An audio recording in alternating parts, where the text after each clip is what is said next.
बंधुगण सर्वप्रथमे आपण मानकु यही नुआ भिडियोरे स्वागत जनाऊँगी। आपण माने एबे शुणु बंधुगण पूजा घरे एपरी जिनिस रखंतु जेमितिकी आपणक घर को आपे आपे आसीब धन आदम हेबो नाही अभाव। समस्ते इच्छा करती सेमानक निकटरे धनर अभाव न हेउ, टंका संचय होइकिरी रहु। माँ लक्ष्मी सर्वदा सेमानंक उपरे निजर कृपा रखि थांतु। तेबे बंधुगण आपणकर एभली इच्छा थिले किछि सरल उपाय आपणाई पारिबे। बंधुगण यही सरल उपाय जानिबा पूर्वरु किछि हितबाणी मन रखिबा जहा आम जीवन को परिवर्तन करि परिबो। बंधुगण आपण मानकु छोटा रिक्वेस्ट, आपण माने वीडियो को स्किप करिबनी, फास्ट टू लास्ट पर्यंत निश्चिंत भाव में देखिए। शनिवार दिन सोरिष तैल दान करने द्वारा एवं कुकुर को रुटी खाइबा देवा द्वारा समस्त संकट दूर होता है। गोटे काच पात्र रे किछि लुण रखी घरर जेकोसी कोठरी रे रखिले सकारात्मकता वृद्धि पाई थाए। बंधुगण घरे सोरिष तेल रे लवंग पकाई दीप जालिबा द्वारा अशुभत्व दूर होता है एवं शुभत्व प्रकाश पाई थाए।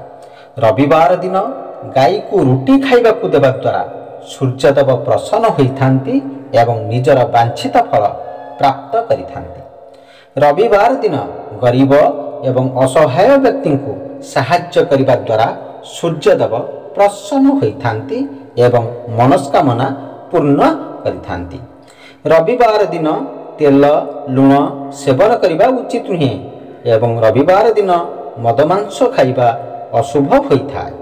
प्रत्येक दिन सूर्य पूजा करिबा उचित। यह द्वारा बुद्धि विवेक बल सरकारी चाकरी एवं मान सम्मान प्राप्त होता है। मान्यता अनुसार गंगा जल पान करिबा द्वारा निमोनिया एवं मस्तिष्क ज्वर इत्यादि रोग भल होता है। प्रत्येक दिन घर सफा कर सारिबा परे गंगा जल सबू कोठरी रे छिंचन कले मनरे शांत आसी थाए एवं अशुभ शक्ति दूर होता है। प्रत्येक सोमवार दिन गंगा जल रे महादेव को अभिषेक करिबा द्वारा मनस्कामना पूर्ण होता है। बंधुगण मन रखंतु घरे सबु बेले गंगा जल तंभा किंबा चांदीर पात्र रे रखिबा उचित। यह द्वारा सुख समृद्धि प्राप्त होता है। घरे गंगा जल रखुथिबा स्थान सफा सुतरा रखिबा उचित एवं प्रत्येक दिन गंगा जल पान करिबा द्वारा शरीरर निरोग होता है। दिन समय रे केबे भी सोइबा उचित नुहे। यह द्वारा आर्थिक स्थिति खराब होता है एवं शरीरर असुस्थ हेबा सहित आयु मध्य कम होता है। मुंडरे तेल लगाइबा परे मन रखंतु बलिथिबा तेल देहरे मारिबा उचित नुहे। यह द्वारा शरीर असुस्थ होता है।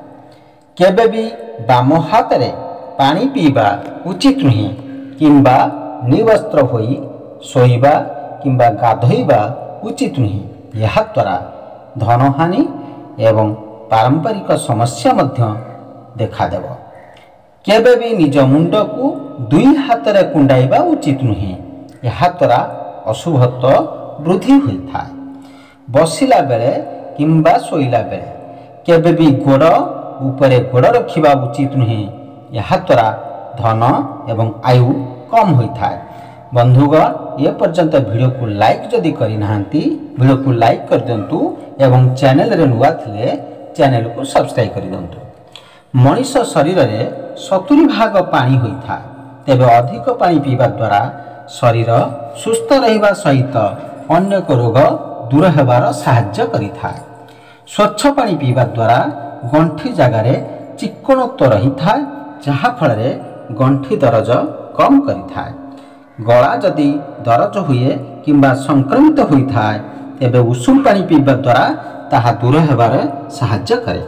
शरीर रे पानीर अभाव मुंड बिंधार संभावना थाए तेबे उषुम पानी पीबा द्वारा ताहा दूर होता है।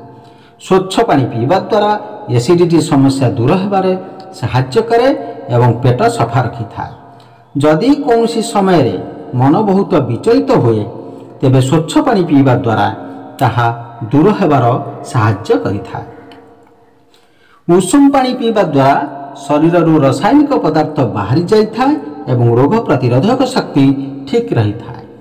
ସକାଳୁ ଉଠିଲା ପରେ ଉଷୁମ ପାଣି ପିଇବା ଦ୍ୱାରା ଆଖି ଉପରେ ବହୁତ ଭଲ ପ୍ରଭାବ ପଡ଼ିଥାଏ। ଦୃଷ୍ଟି ଶକ୍ତି ମଧ୍ୟ ବହୁତ ଭଲ ରହିଥାଏ। ବନ୍ଧୁଗଣ, ବାସ୍ତୁ ଅନୁଯାୟୀ ଘରର ପ୍ରତ୍ୟେକ ସ୍ଥାନରୁ ସବୁଠାରୁ ଗୁରୁତ୍ୱପୂର୍ଣ୍ଣ ହେଉଛି ପୂଜା ସ୍ଥାନ। ଘରେ ପୂଜା କକ୍ଷ ସଠିକ ସ୍ଥାନରେ ରହିଲେ ସକାରାତ୍ମକ ଶକ୍ତି ପ୍ରବେଶ କରିବା ସହ ଅତ୍ୟନ୍ତ ଶୁଭ ଫଳ ମିଳିଥାଏ। ଜ୍ୟୋତିଷଙ୍କ ମତାନୁଯାୟୀ ଏପରି କିଛି ଜିନିଷ ଯାହାକୁ ଠାକୁର ଘରେ ରଖିବା ଦ୍ୱାରା ଜୀବନରେ ଥିବା ସମସ୍ତ ସମସ୍ୟା ଦୂର ହୋଇ ଘରେ ସୁଖ ସମୃଦ୍ଧି ଉନ୍ନତି ସହ ଟଙ୍କା ପଇସାର ଅଭାବ ଦୂର ହୋଇଥାଏ। ଏବେ ଆସନ୍ତୁ ଜାଣିବା ଏପରି କେଉଁ ଜିନିଷ ଠାକୁର ଘରେ ରଖିବା ଦ୍ୱାରା ଜୀବନରେ ସମସ୍ତ ସମସ୍ୟା ଦୂର ହେବ। ବନ୍ଧୁଗଣ, ଭିଡ଼ିଓକୁ ଆପଣମାନେ ଯଦି ଲାଇକ୍ କରିନାହାନ୍ତି ଭିଡ଼ିଓକୁ ଲାଇକ୍ କରିଦିଅନ୍ତୁ ଏବଂ ଚ୍ୟାନେଲରେ ନୂଆ ଥିଲେ ଚ୍ୟାନେଲକୁ ସବସ୍କ୍ରାଇବ୍ କରିଦିଅନ୍ତୁ। ବନ୍ଧୁଗଣ, ଗଙ୍ଗା ଜଳ ଖୁବ୍ ପବିତ୍ର ବୋଲି କୁହାଯାଇଥାଏ। ତେବେ ଠାକୁର ଘରେ ଗଙ୍ଗା ଜଳ ରଖନ୍ତୁ।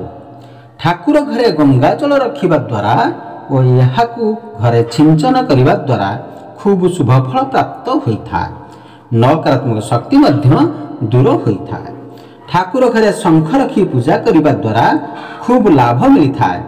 ଶଙ୍ଖ ବଜାଇବା ଦ୍ୱାରା ଏହାର ପବିତ୍ର ଧ୍ୱନିର କାରଣରୁ ଘରେ ସବୁବେଳେ ଶାନ୍ତି ରହିଥାଏ। ଘରର ଅଗଣାରେ ତୁଳସୀ ବୃକ୍ଷ ରହିଥିଲେ ଖୁବ୍ ଉନ୍ନତି ହୋଇଥାଏ। ଧନର ଆଗମନ ମଧ୍ୟ ହୋଇଥାଏ। ଧନ ବୃଦ୍ଧି ମଧ୍ୟ ହୋଇଥାଏ। ବନ୍ଧୁଗଣ, ମନେ ରଖନ୍ତୁ, ପୂଜା ଘରେ ଶାଳଗ୍ରାମ ମଧ୍ୟ ରଖିପାରିବେ। ଏହାଦ୍ୱାରା ଅତ୍ୟନ୍ତ ଶୁଭ ଫଳ ମିଳିଥାଏ। ମୟୂରପୁଚ୍ଛ ଭଗବାନ କୃଷ୍ଣଙ୍କର ଅତି ପ୍ରିୟ ହୋଇଥାଏ। ପ୍ରଭୁ ଏଥିରେ ବାସ କରନ୍ତି ବୋଲି କୁହାଯାଏ। ପୂଜା ଘରେ ମୟୂରପୁଚ୍ଛ ରଖିବା ଦ୍ୱାରା ଶୁଭ ଫଳ ମିଳିଥାଏ। ଏହିସବୁ ଜିନିଷ ଠାକୁର ଘରେ ରଖିବା ଦ୍ୱାରା ଧନ ଆପେ ଆପେ ଆସିଥାଏ ଓ ଧନର ଅଭାବ ହୋଇନଥାଏ ବୋଲି କୁହାଯାଏ। ବନ୍ଧୁଗଣ, ଏହି ଜାନକାରୀ ଆପଣମାନଙ୍କୁ ନିଶ୍ଚିନ୍ତ ଭଲ ଲାଗିଥିବ। ତେବେ ଆପଣମାନେ କମେଣ୍ଟରେ ଅବଶ୍ୟ ଲେଖନ୍ତୁ ଜୟ ଶ୍ରୀକୃଷ୍ଣ। ଭିଡ଼ିଓକୁ ଲାଇକ୍ କରନ୍ତୁ ଏବଂ ଚ୍ୟାନେଲରେ ନୂଆ ଥିଲେ ଚ୍ୟାନେଲକୁ ସବସ୍କ୍ରାଇବ୍ କରନ୍ତୁ। Thank you so much watching.